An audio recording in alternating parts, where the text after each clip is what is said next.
A paz do Senhor para todos. A nossa lição de hoje é a lição de número 2 do primeiro trimestre do ano de 2024, que tem por título Imagens Bíblicas da Igreja.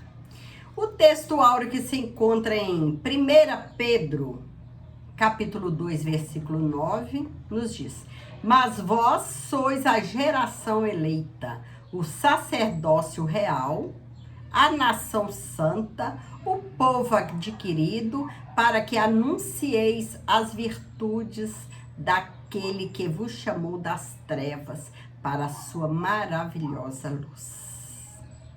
Estamos falando da igreja, a geração eleita, o povo de Deus, o povo que Deus ama, que Deus entregou seu único filho Jesus para vir morrer por causa de nós, para nos dar esse privilégio de ser chamada Igreja de Deus, Igreja do Senhor.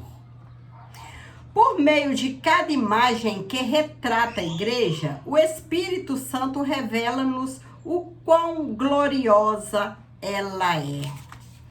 A igreja é cuidada por Deus. Deus ama a igreja. A igreja somos nós.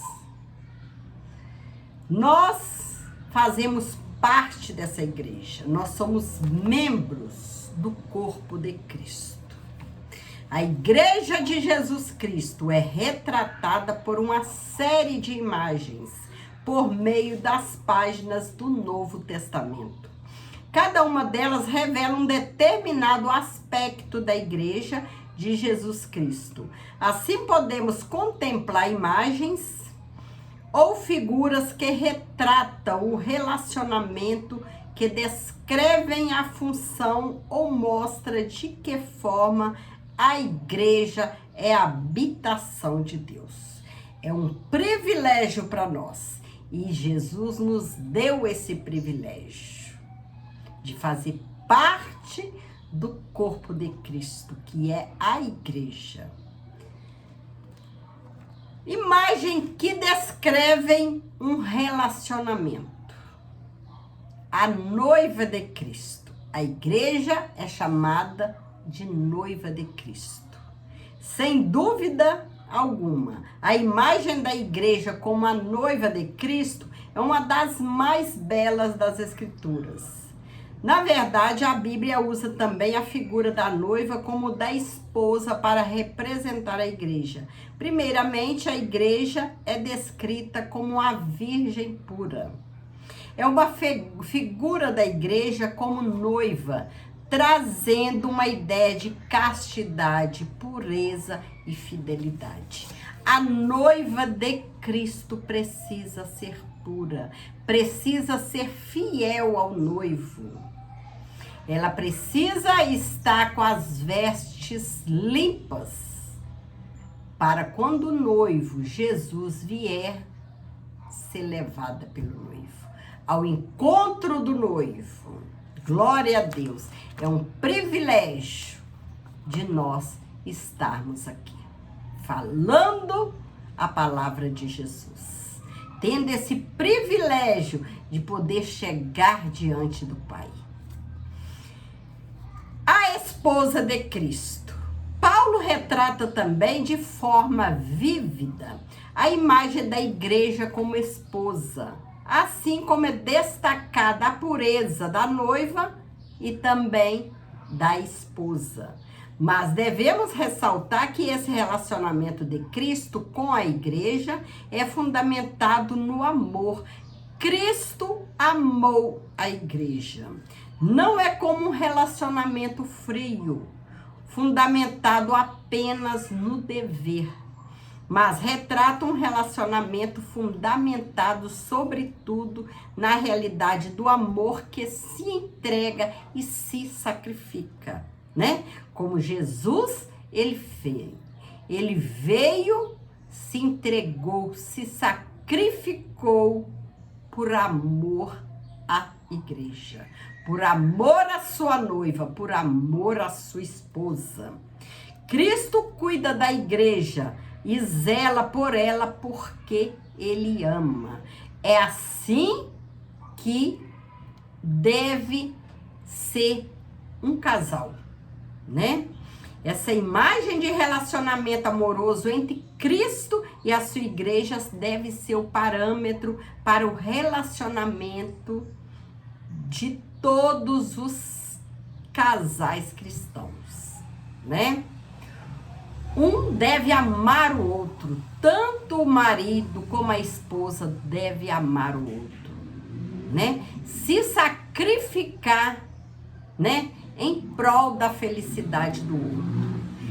Se sacrificar por amor ao seu cônjuge. É um amor verdadeiro. Esse é o exemplo que Jesus deixa para nós casais, né?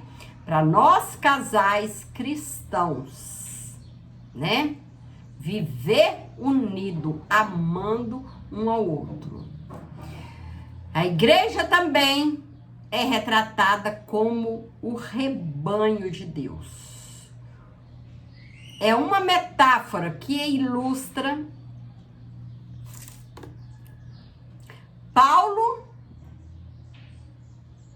vamos começar aqui. É uma metáfora que ilustra a relação existente entre a ovelha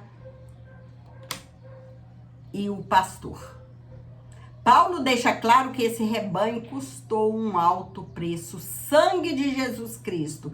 Tendo em mente essa imagem, o apóstolo Pedro também põe isso em evidência. As palavras de Pedro devem servir de parâmetro para todo pastor que cuida do rebanho de Deus. Na verdade, ele mostra que o pastor não pode fazer no seu trato com a igreja, pois ele deve ser um modelo para o rebanho de Deus. O pastor, ele deve zelar, cuidar do rebanho de Deus, porque esse rebanho valeu, né, o sangue de Jesus. Vale um preço que não tem valor, né? Que é o sangue de Cristo. Imagens como a noiva de Cristo, a esposa de Cristo e o rebanho de Deus descrevem o relacionamento da igreja com Cristo. Cristo ama a sua igreja. Cristo, ele zela pela sua igreja. Imagem que descrevem a função. Geração eleita. O Novo Testamento mostra que em Cristo tanto judeus quanto gentios fazem parte de uma só geração ou raça por causa do que eles têm em comum. Não há distinção de raça, cor, sexo ou status social. Em Cristo, todos formam a eleição eleita, a geração eleita. Sem distinção, né, de raça, de cor, de sexo, Jesus, ele veio, morreu por causa da humanidade.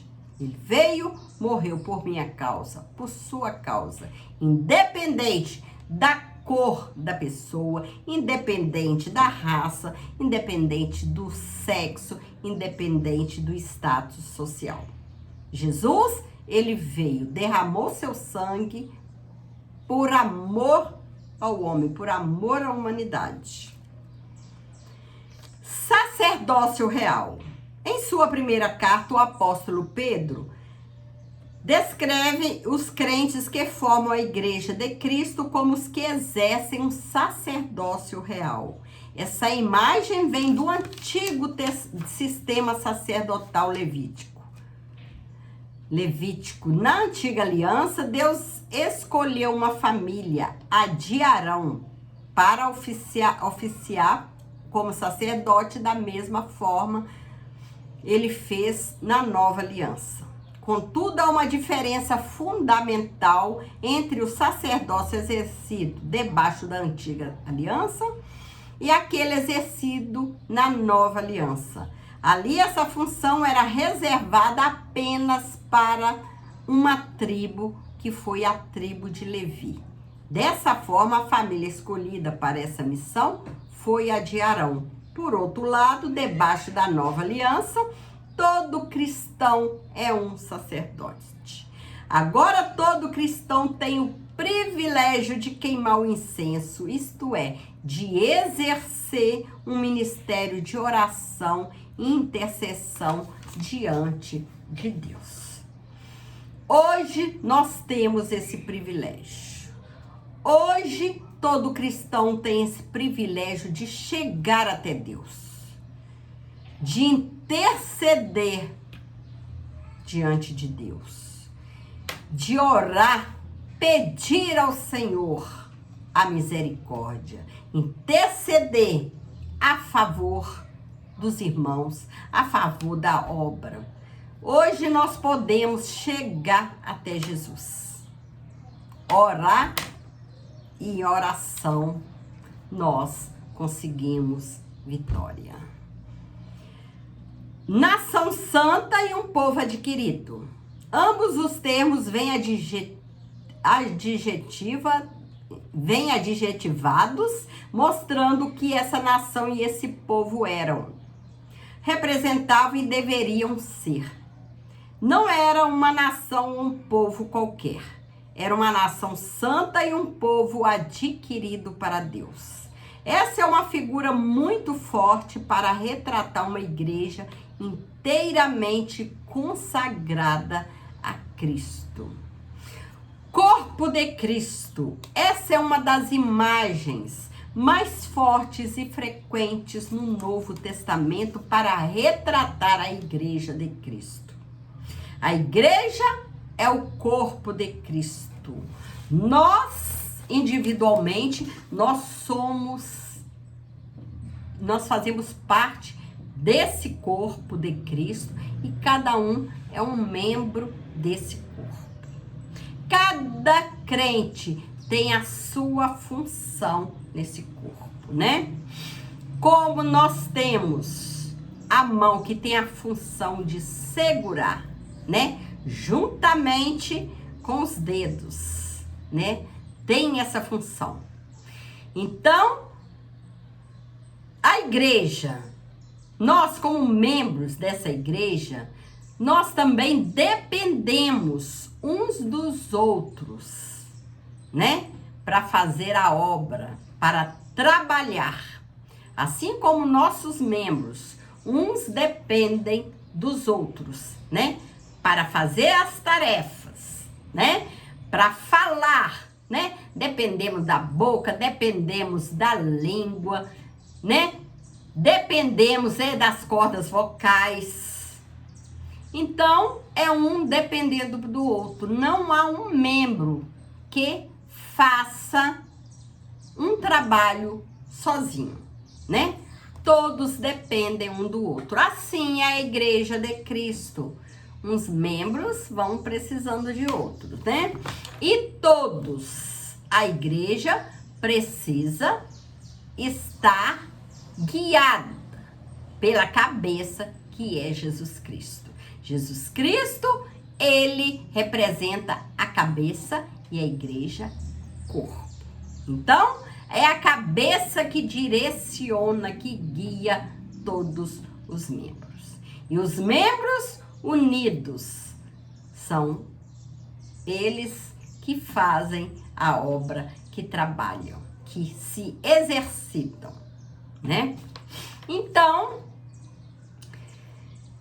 nenhum órgão pode estabelecer um monopólio no corpo, assumindo as funções do outro.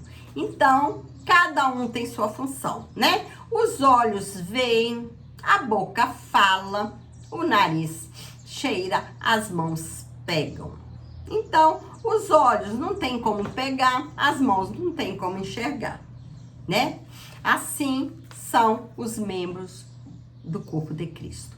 Um corpo constituído por um só órgão seria uma monstruosidade. Imagine um corpo que tenha somente a visão, só os olhos, né?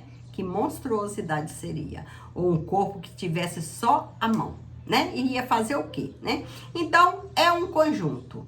A Igreja de Cristo é o corpo e os membros precisam uns dos outros para fazer a obra.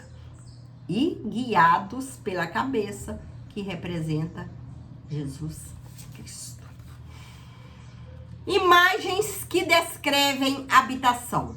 Santuário de Deus. Muito embora seja comum identificar a igreja a partir de uma estrutura arquitetônica, né? Paredes. Não é isso que a Bíblia identifica como sendo uma igreja. Ela é o templo do Espírito Santo. Nós somos o templo do Espírito Santo. O Espírito Santo habita em nós. Individualmente, cada crente é um templo do Espírito Santo. E o Espírito Santo, ele habita num templo limpo.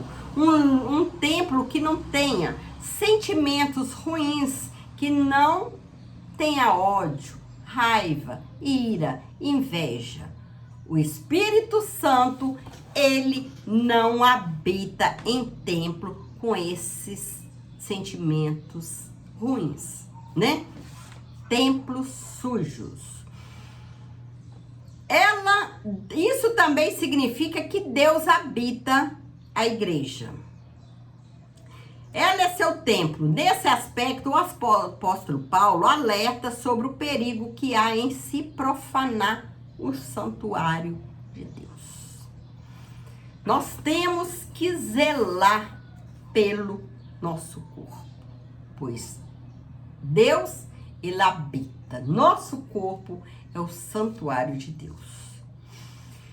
Casa de Deus. A igreja é descrita como sendo a casa de Deus.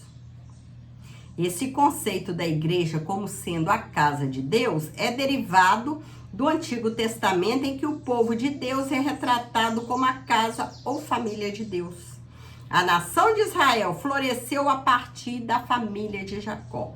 Isso nos faz ver a importância da igreja como uma instituição social. Na base da sociedade está a família. Uma igreja forte é formada por família igualmente forte. O inverso também é verdade. Famílias fracas tornam-se igrejas fracas.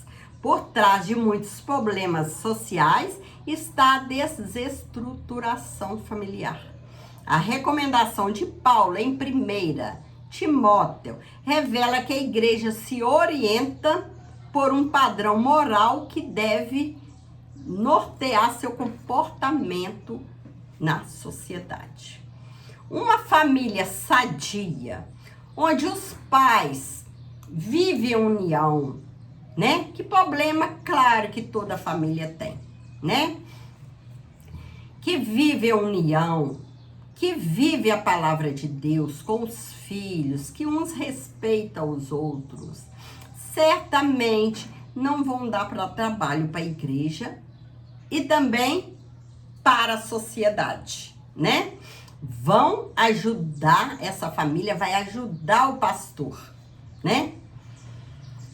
Porém, se for os pais desestruturados, filhos desestruturados, a família desestruturada, certamente vão dar trabalho, né? Vão dar trabalho para o pastor, dar trabalho para a igreja. O privilégio de ser a igreja, à luz do que estudamos nessa lição, podemos fazer algumas considerações. Primeira, a Igreja de Cristo é uma instituição formada por salvos, que se relacionam com Deus. Pessoas que viviam no pecado, hoje estão na presença do Senhor, estão salvos, servindo ao Senhor, fazendo parte do rebanho de Deus. Segundo, a Igreja de Cristo é uma instituição formada de salvos que exerce uma função sacerdotal diante de Deus perante o mundo. E, finalmente, a Igreja de Cristo é uma instituição que Deus habita e vive. É um privilégio para nós fazer parte da Igreja de Cristo. Sermos chamados de Igreja de Cristo. Trabalhar na obra de Cristo. Tirar nosso tempo, um tempo para dedicar à obra do Senhor. Para fazer o que Deus colocou em nossas mãos. Trabalhar na obra com amor, com dedicação e com zelo. É um privilégio para mim, para você, sermos o templo do Espírito Santo. Saber que Deus habita dentro de mim, saber que Deus habita dentro de você. E sabendo disso, o que nós podemos fazer é zelar por esse templo, é zelar por essa casa, tirar toda sujeirinha, para que o Senhor venha habitar, né? Fazer morada. Se tiver alguma sujeirinha nessa casa, nós temos que limpar, orando, jejuando, nos esforçando, zelando por esse templo do Senhor, que é o nosso corpo. Chegamos à conclusão da lição de hoje. Nessa lição aprendemos através das imagens bíblicas o que a igreja é e que importância ela tem. São figuras que nos ajudam a compreender a igreja tanto em seu aspecto institucional como funcional. Assim, essas imagens ajudam o crente a descobrir qual o seu lugar na igreja, o corpo de Cristo.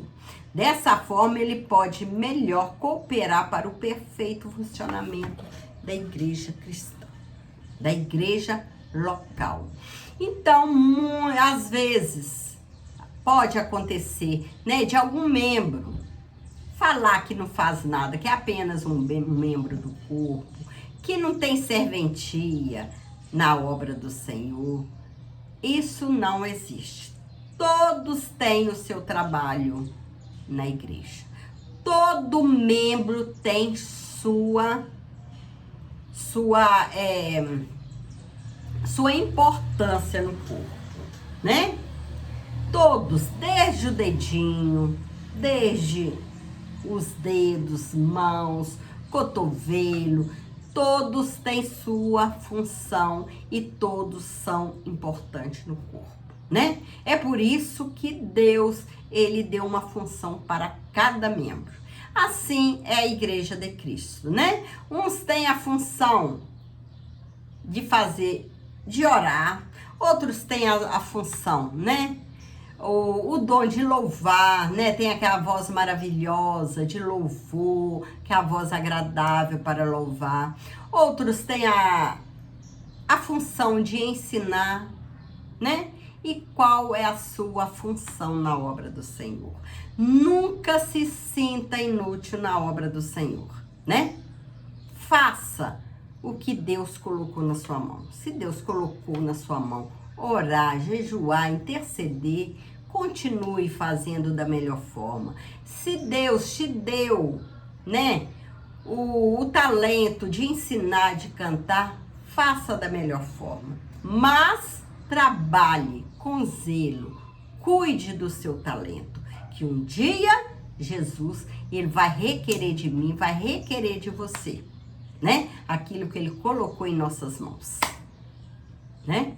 E tudo em prol do crescimento da obra de Deus. Tudo em prol da salvação das vidas. Tudo em prol da população, né, que vai habitar no céu. Fique com Jesus e que o Senhor possa continuar abençoando você, abençoando a sua família. E vamos continuar nesse propósito, trabalhando na obra de Deus, que breve Jesus virá. Fique com o Senhor. Que Deus te abençoe.